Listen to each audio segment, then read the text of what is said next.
15 अगस्त आज़ादी का दिन हम बड़े ही गर्व से मनाते हैं। सभी भारतीय तिरंगे झंडे के नीचे आकर के एक टक तिरंगे झंडे को देखते ज़रूर हैं और उसे सलाम करते हैं। क्यों?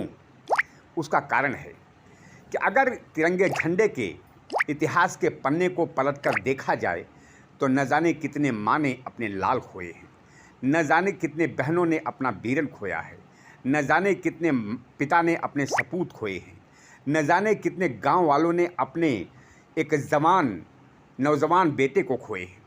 खैर, ये तस्वीरें जो दिखाई देती हैं आज़ादी की, वो उस तिरंगे झंडे के नीचे या तिरंगे झंडे के बीचों बीच ये एक संदेश देता है कि हमें किस तरह भाईचारा बनाए रखने के लिए आज ज़रूरत है, क्योंकि यह हमारे पुरखों की धरोहर है।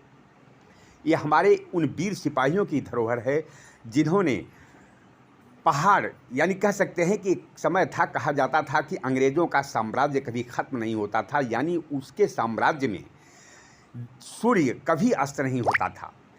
अगर ये देखा जाए तो किस तरीके से लड़ाई हमारे जवानों ने लड़ी है और किस तरीके से हमें आज़ादी दी है। कितने जवानों ने फांसी की, सावन के झूलों को फांसी का फंदा समझ करके अपने गले में डाल करके और वो झूल गए, सिर्फ ये कि हमें सिर्फ चाहिए तो आज़ादी चाहिए। फिर भी हमारे कुछ देश, हमारे देश के आसपास पड़ोसी देश, क्योंकि सत्ता में बैठे लोग या विपक्ष के लोग, सारे लोग अपनी कुर्सी पाने के लिए, अपनी कुर्सी के पास पहुंचने के लिए हमें किस खाई में डाल रहे हैं। यानी हिंदू मुसलमान, सिख ईसाई, दलित, ब्राह्मण, ठाकुर आदि भाषाओं में बांध करके इन्हें एक तोड़ने का जो प्रयास चल रहा है, क्या ये ख़त्म होगा? सच्चे हिंदुस्तानी सिर्फ हिंदुस्तानियों से प्यार करते हैं। भारत में रहने वाला हर एक व्यक्ति हिंदुस्तानी है। अगर हिंदुस्तानी से नफरत करने लगे तो निश्चित रूप से अपना ही घर जलेगा, क्योंकि एक घर में अगर दो भाई हैं और उन दोनों भाई के प्रति अगर कुछ मनमुटावा होता है और कोई भाई अपने भाई को के प्रतिशोध में घर में आग लगाता है तो घर का किसका नुकसान होगा, ज़रा सोचो। अगर इस सोच को रख कर के आगे आप चलते हैं तो निश्चित रूप से भारत का विकास हो सकता है। भारत विकासशील देश है, रहेगा, चाहे कोई भी कितना तोड़ने की कोशिश करे, भारतवासी इसे कभी भी स्वीकार नहीं करेंगे। खैर, ये तस्वीरें आप देख सकते हैं कि हम तिरंगे झंडे के नीचे किस तरीके से सम्मानपूर्वक आकर के उन शहीदों को याद करते हैं जिन्होंने हंसते हंसते अपने प्राण की आहुति दे दी है। चलिए, हम आपको दर्शाने की कोशिश कर रहे हैं भिवंडी शहर के अंदर या भिवंडी ग्रामीण क्षेत्रों में जिस तरीके से तिरंगे झंडे का सम्मान किया गया। सबसे पहले हम आपको लेकर चलेंगे डीसीपी कार्यालय, जहां पर जवानों ने तिरंगे झंडे फहराए। पुलिस के जवानों ने तिरंगे झंडे के नीचे आकर के उन वीर सिपाहियों को याद किया। फिर भिवंडी शहर निजामपुर महानगर पालिका लेके चलते हैं, जहां पर वीर सिपाहियों ने, वहाँ भिवंडी शहर निजामपुर महानगर पालिका के अधिकारियों ने, कर्मचारियों ने और पदाधिकारियों ने, राजनीतिक दलों ने, सारे लोगों ने आकर के तिरंगे का सम्मान किया। फिर उसके बाद आपको लेके चल रहे हैं प्रांत कार्यालय। प्रांत कार्यालय में किस तरीके से झंडारोहण किया गया और झंडे का सम्मान किया गया। खैर, झंडे का सम्मान आज का हमारा सबसे बड़ा पर्व है और इस पर्व को मनाते हुए हर भारतीय अपने आप को गौरवान्वित समझता है, क्योंकि आज के दिन निश्चित रूप से उन शहीदों को पूरा समर्पित रहता है जो शहीद इस देश की आज़ादी के लिए अपना अहम भूमिका अदा किए हैं। फिर से कहना चाहूँगा आपको कि आज़ादी के लिए हमारे जवानों ने क्या क्या किया। हमारे जवानों ने जब आज़ादी पाने की कोशिश की तो आज़ादी के लिए उन्होंने एक ही आवाज़ उठाई। एक ही आवाज़ क्या उठाई? 15 अगस्त के मौके पर मैं सभी भिवंडी वासियों को हार्दिक बधाई देता हूँ। और जिस तरीके से 2 साल से कोरोना का माहौल चल रहा है और लोगों ने बहुत अच्छी तरीके से गवर्नमेंट का साथ दिया, पुलिस का साथ दिया, आगे भी देते रहिए और अपना ख्याल रखिए, अपने मीडिया का ख्याल रखिए। सर्व भारतवासियांना, खास करून आमच्या सर्व भिवंडीवासियांना स्वतंत्र दिनाच्या हार्दिक शुभेच्छा।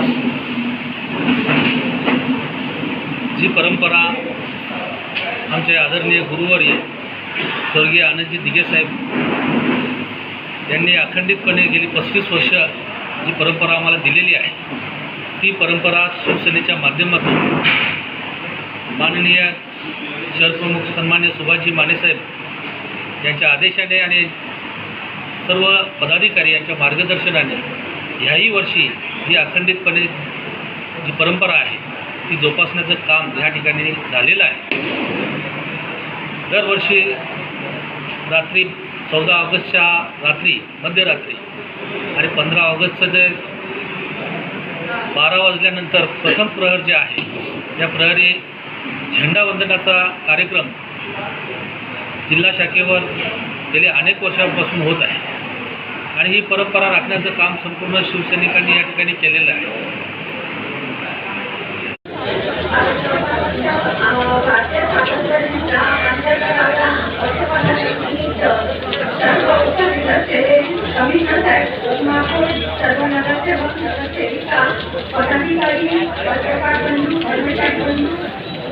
सर्वांना आणि भिवंडी वासियांना माझे खूप खूप शुभेच्छा आहे. आज आपण स्वातंत्र्य दिनाचा एक मोठा सण साजरा करतोय. तसेच सर्व भारतीय खेळाडूंच्या आपल्या टोकियो ऑलिम्पिकमध्ये जिंकलेले आहेत त्यांना पण खूप खूप शुभेच्छा देते आणि धन्यवाद देते. स्वातंत्र्य दिन का ये आज अवसर है. ये अवसर पर हमारे शहर का प्रथम आदरणीय महापौर मैडम ने आज ध्वजारोहण का प्रोग्राम यहाँ किया है. आज इस अवसर पर हम हमारी स्वतंत्रता की सभी मना रहे हैं.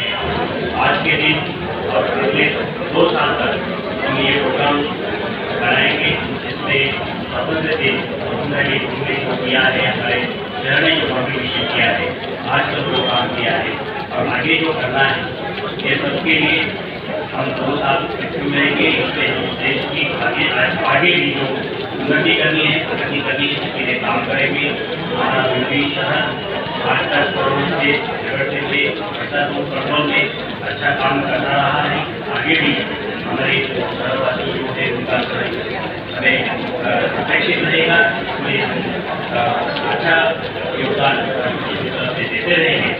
एक बार हमारे शहर के तमाम नागरिक, हमारे पदाधिकारी और हमारे कर्मचारी वर्ग और सबको शुभकामनाएं देता हूँ. एक बार हमारे शहर के लिए विकास के लिए मैं आज सबका योगदान रहेगा. स्वतंत्र दिवस के दिन मैं तमाम भिवंडी वासियों को और देशवासियों को इसकी मुबारकबाद देता हूँ. आज 75वां स्वतंत्रता दिवस के उपलक्ष्य में मैं पूरे भिवंडी वासियों को और पूरे देशवासियों को मेरे वार्ड की तरफ से और मेरे परिवार की तरफ से सभी लोगों को बधाइयाँ देता हूँ. और आज बारिश होने के नाते भी सभी जगह पे टाइम पे सारे प्रोग्राम होंगे. इसी को बोलते हैं कि देशभक्ति क्या होती है ये सबके दिलों में दिखाई दी, क्योंकि इतना बारिश होने के बाद भी बराबर सभी जगह पे टाइमिंग पे ही झंडा फहराया गया. 15 ऑगस्ट स्वातंत्र्य दिवस सर्व भिवंडीवासियांना या स्वतंत्र दिवसाबद्दल सर्व देश खुशखुशीने राहतोय. आणि आपले 16 तारखेला माननीय कपिलजी पाटील राज्यमंत्री आपल्या पूर्ण देशात आपला 16 ऑगस्ट ते 20 ऑगस्टपर्यंत जन आशीर्वाद यात्रा काढणार आहे. म्हणून मी त्यांना आशीर्वाद देतो. आणि या जन यात्रा आशीर्वादमध्ये पहिल्यांदाच राज्यमंत्री भिवंडीचा हा ग्रीनिज बुकामध्ये नाव झाला. आणि भिवंडीवासियांना गर्व पाहिजे ह्या गोष्टीचा का राज्यमंत्री होण्यासाठी आग्र्यामध्ये हा पहिल्यांदाच राज्यमंत्री आहे. आणि मी त्यांना शुभेच्छा देतो.